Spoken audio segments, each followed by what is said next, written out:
Hola chicos, en este video vamos a hablar acerca de la conversión de energía mediante celdas de combustible. Hablaremos de las características y funcionamiento de estas, así como sus tipos. Finalmente veremos los beneficios del uso de las mismas, así como sus ventajas y desventajas. Vamos a verlo. Celdas de combustible.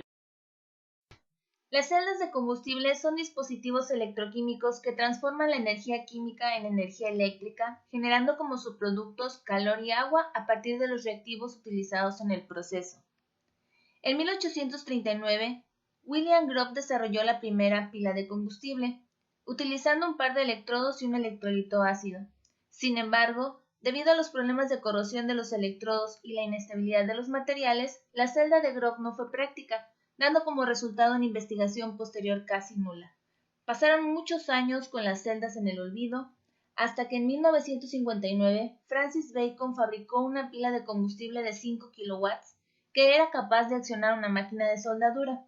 Así, en los años 60 y 70, el programa espacial de la NASA decidió emplearlas en los proyectos aeroespaciales Gemini y Apolo para la producción de electricidad, calor y agua potable. Estas celdas fueron desarrolladas por General Electric. A pesar de su éxito en los programas espaciales, estos sistemas se limitaron a aplicaciones donde el costo no era un problema. Hasta finales de los años 80 y principios de los 90, las pilas de combustible se convirtieron en una opción real para usos más amplios, como la primera estación de generación o su aplicación en autos eléctricos.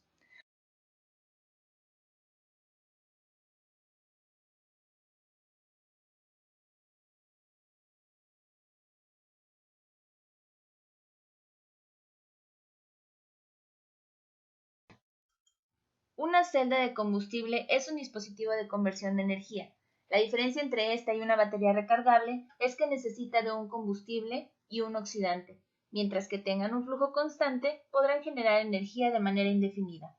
A diferencia de las baterías, que dependen de la cantidad de reactivos en su interior, por lo que actúan como acumuladores. Este proceso no tiene la limitación termodinámica impuesta por el ciclo de Carnot, como ocurre en las transformaciones de energía mediante generadores térmicos. Las celdas de combustible presentan alta densidad de potencia energética, si se compara con otros sistemas de conversión. Sus eficiencias varían entre un 60% y un 80-90% si se aprovecha el calor residual para cogeneración. Además, poseen un rendimiento máximo teórico del 94.5%. Las reacciones que ocurren en las celdas son: en el ánodo se oxida el hidrógeno y a partir de ahí se proporcionan los electrones que darán la diferencia de potencial. En el cátodo se reduce el oxígeno aceptando los iones hidronio y en la reacción completa obtenemos como producto el agua, además de calor. La eficiencia de una celda de combustible depende de varios factores, entre los que destacan la eficiencia termodinámica, que procede de la reacción, las pérdidas de tensión, que son la diferencia entre la tensión de operación y la tensión nominal esperada, que a su vez depende de otros factores como la actividad catalítica, la cinética redox, la resistencia de materiales, etc., las pérdidas farádicas y las pérdidas caloríficas causadas por la presencia de sustancias inertes en el combustible. Las celdas de combustible son sistemas abiertos que se encuentran produciendo electricidad al hacer reaccionar el hidrógeno con el oxígeno, y dadas las condiciones en las que se lleva a cabo, este proceso opera muy cercano a la reversibilidad.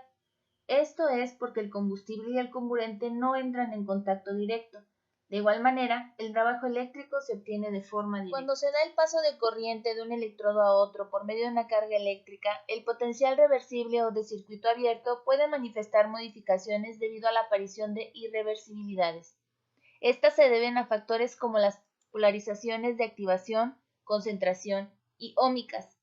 La polarización de activación está relacionada con la energía de activación intrínseca en las reacciones de oxidación y reducción en los electrodos. La polarización de concentración se debe a los efectos ocurridos debido al transporte de masa dado entre reactivos y productos, y la polarización ómica es debida a las resistencias internas que se ocasionan por el movimiento de las cargas de la pila. En la siguiente curva de polarización se representa la relación entre el potencial real producido por la pila y la corriente que atraviesa. A densidades de baja corriente, la pérdida por la polarización de activación es dominante. A densidades mayores de corriente se puede observar en la curva de polarización una región principalmente lineal. En esta región, la reducción del voltaje está dominada por la polarización óhmica.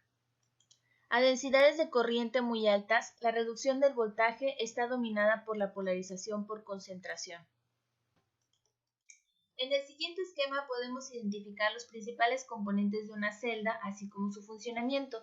Del lado izquierdo está el ánodo, en donde se introduce el combustible hidrógeno, y del lado derecho está el cátodo, donde se introduce el oxígeno.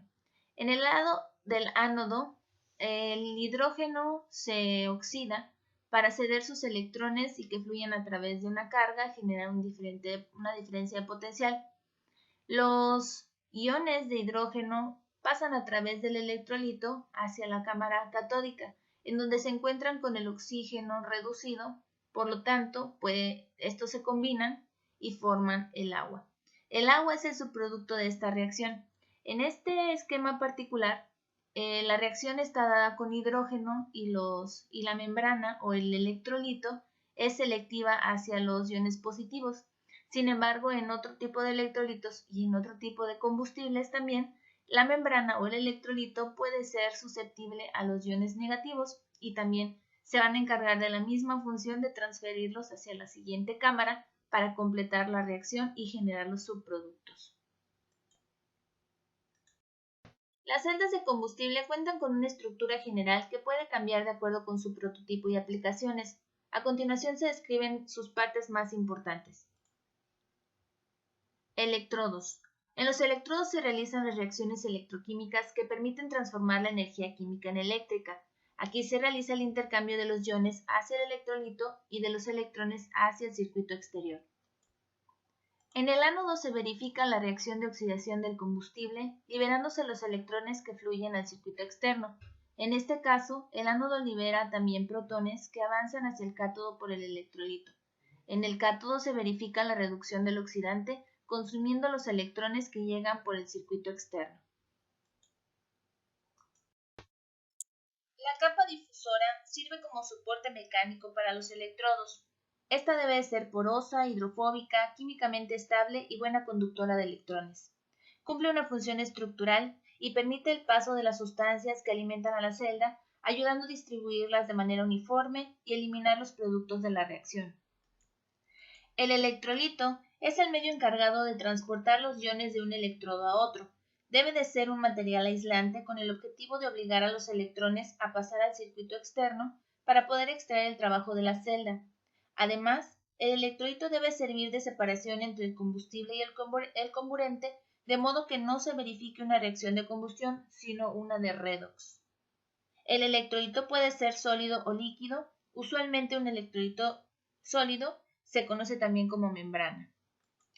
Las placas bipolares son uno de los elementos mecánicos de estos dispositivos y las responsables de más del 80% del peso de un stack. Son las encargadas de darle la necesaria estabilidad mecánica a las diferentes celdas que lo componen, separándolas físicamente y actuando como conectores eléctricos entre ellas. Mediante las geometrías de flujo, también aseguran una correcta distribución de los reactantes sobre la capa catalítica y facilitan la evacuación del agua generada durante la reacción electroquímica. El calor generado en las capas catalíticas catódicas, también por reacción, se intercambia al exterior por medio de estos elementos. Todo ello obliga a la realización de un buen diseño de la geometría de canales y a una adecuada selección de los materiales. Otros componentes importantes son las juntas aislantes de sellado, los elementos estructurales de cierre de la celda de combustible, los tanques de almacenamiento, las bombas o compresores necesarios para bombear el combustible, entre otros. Existen varios criterios para clasificar las celdas de combustible. Uno puede ser el tipo de electrolito y otra por su temperatura de operación. Las celdas de membrana de intercambio protónico, las celdas alcalinas, las de metanol directo y las microbianas se consideran de baja temperatura, pues operan a menos de 100 grados centígrados. La celda de ácido fosfórico opera alrededor de los 200 grados centígrados, por lo que se considera de temperatura media. Y las celdas de carbonatos fundidos y de óxidos sólidos se dice que son de alta temperatura, pues superan los 650 grados. La celda de ácido fosfórico utiliza ácido fosfórico concentrado como electrolito. Los electrodos son de platino, con una alta sensibilidad al envenenamiento por monóxido de carbono. Es normal el uso de hidrógeno como combustible y oxígeno como oxidante.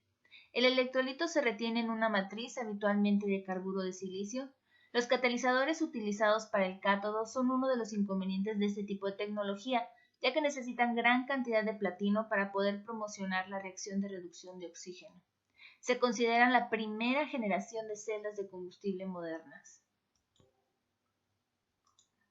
Las celdas de membrana de intercambio protónico utilizan hidrógeno como combustible y una membrana polimérica como electrolito, por lo que no presenta problemas de corrosión en los electrodos, a diferencia de las celdas de ácido fosfórico.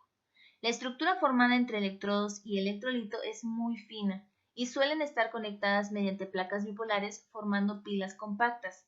Por lo general requieren gran cantidad de agua. Las PMFC, conocidas así por sus siglas en inglés, operan a bajas temperaturas, entre 40 y 80 grados, suficientes para mantener la humedad del electrolito, ya que éste se puede dañar si no está hidratado. El gran avance de las celdas de membrana de intercambio protónico está en el desarrollo y producción de una nueva membrana intercambiadora de protones denominada Nafion, desarrollada por la compañía DuPont en el año de 1966.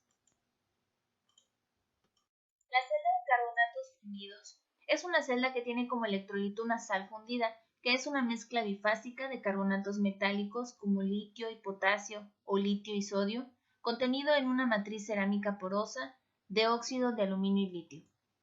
A altas temperaturas se forma una sal fundida con excelentes propiedades conductoras para el paso de los carbonatos, aunque tiene un importante efecto en cuanto a pérdidas óhmicas. Los materiales utilizados comúnmente como electrodos son níquel dopado con cromo o aluminio para el ánodo y óxido de níquel para el cátodo. Admiten altas concentraciones de monóxido y dióxido de carbono en los gases de alimentación, por lo que las hace idóneas para el uso de combustibles como gas natural, biogás, bioetanol, etc. Las celdas alcalinas se utilizan como electrolito al hidróxido de potasio, y este varía su concentración de acuerdo a la temperatura de operación de la celda. El funcionamiento se produce gracias a los grupos hidroxilos, que son los que se transportan por el electrolito. Las celdas alcalinas son de alto rendimiento debido a la velocidad que tienen lugar sus reacciones. También son muy eficientes, pues alcanzan hasta el 60% de rendimiento en aplicaciones espaciales. La naturaleza del hidróxido de potasio supone que los materiales que se van a utilizar tengan que ser seleccionados cuidadosamente porque van a sufrir corrosión. Las celdas de metanol directo son una variante de las celdas de membrana polimérica. La diferencia es que, en lugar de utilizar hidrógeno como combustible, utiliza metanol en forma gaseosa o líquida. Suele utilizarse solo el 3% de metanol en agua como combustible y aire u oxígeno como oxidante. Uno de sus mayores problemas es el permeado del combustible desde el ánodo hacia el cátodo sin generar electricidad. Esta es una celda que utiliza combustible líquido generalmente y de allá todos los problemas que se generan. En cuanto a los materiales de los electrodos, el ánodo suele estar hecho de platino o rutenio y el cátodo de platino. Las celdas de óxidos sólidos utilizan un material cerámico como electrolito debido a sus temperaturas de operación superiores a los 1000 grados centígrados, lo que significa que es completamente sólido. Usualmente se construye en forma tubular y no laminar como en otras celdas. La ausencia de elementos en fase líquida causa una reducción de los problemas de corrosión, mientras la elevada temperatura reduce las pérdidas de polarización y mejora la tolerancia a las impurezas. El monóxido de carbono participa activamente en las reacciones químicas. Los electrolitos más comunes están basados en óxido de circonio o circonia típicamente estabilizada con itrio, mientras que los electrodos son por lo general un óxido de estroncio, lantano y manganeso o el material compuesto conocido como composite. Las celdas de combustible microbianas se distinguen de otros sistemas de generación de energía porque operan eficientemente a temperatura ambiente e incluso a muy bajas temperaturas. Producen menor cantidad de dióxido de carbono que cualquier otra tecnología que utilice combustibles fósiles para generar energía, por lo que las pocas emisiones de este gas no requieren ningún tipo de tratamiento. No necesitan aporte de energía siempre que el cátodo abiótico sea aireado pasivamente o sea un biocátodo. Con ellas es posible producir energía limpia mediante la explotación de la biomasa que existe en las aguas residuales domésticas e industriales. Esta celda está compuesta por dos cámaras, una anaeróbica y otra aeróbica, en medio de las cuales hay un separador. La cámara anaeróbica contiene sustratos orgánicos, combustible, que al oxidarse por acción de los microorganismos generan electrones, protones y dióxido de carbono. En cada una de las cámaras se coloca un electrodo, el ánodo en la cámara anaeróbica y el cátodo en la cámara aeróbica. Una vez que los electrones se liberan en la cámara anódica, estos son captados por el ánodo y posteriormente transferidos hacia el cátodo mediante un circuito externo. El material de los electrodos puede ser de platino en el ánodo, también puede emplearse carbón o cobre y en el cátodo zinc.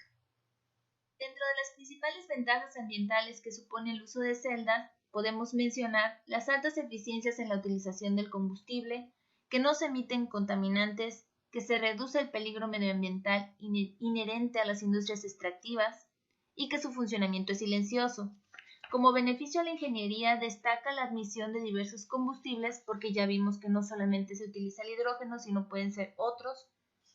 Las altas densidades energéticas, las bajas temperaturas y presiones de operación, la flexibilidad de emplazamiento, la capacidad de cogeneración dependiendo del tipo de celda, la rápida respuesta a variaciones de carga, el carácter modular, pues las celdas se constituyen en stacks, y la simplicidad del dispositivo. Respecto a la seguridad energética, el hidrógeno usado como combustible en celdas puede ser producido de manera doméstica a través del reformado de gas natural, electrólisis del agua o fuentes renovables como son la eólica y la fotovoltaica. La generación de energía a este nivel evita la dependencia de fuentes extranjeras que puedan localizarse en regiones del mundo inestables, como el caso del petróleo.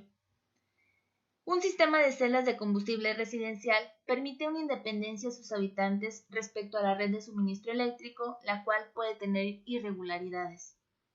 Dentro de todos estos beneficios, pues también hay desventajas.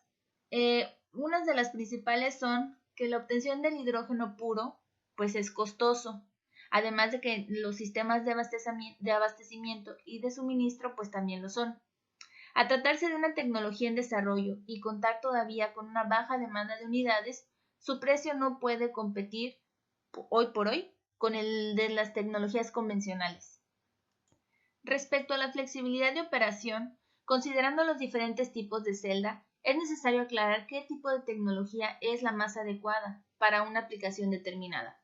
Las celdas de combustible generan energía eléctrica en un amplio rango de potencias, por lo que se pueden emplear en una gama de pequeños dispositivos, por ejemplo, en equipos como teléfonos o computadoras personales, a aquellas que generan una baja densidad de corriente. Y para las aplicaciones a mediana escala, incluyen los vehículos de celdas de combustible, aparatos domésticos, aplicaciones militares y transporte público. Finalmente, se pueden utilizar en infinidad de aplicaciones utilizando sistemas de distribución de energía eléctrica de óptima calidad en comunidades de difícil acceso a donde sea muy costosa la implementación del equipo para la generación de electricidad. ¿Qué les parecieron los diferentes tipos de celda? ¿Cuál fue su favorita? Anoten en los comentarios e investiguen actualmente dónde se utiliza ese tipo de celda. Los invito a que reflexionen sobre esta tecnología no convencional y de qué manera podemos integrarlo con las fuentes renovables de producción de energía. Nos vemos en la próxima.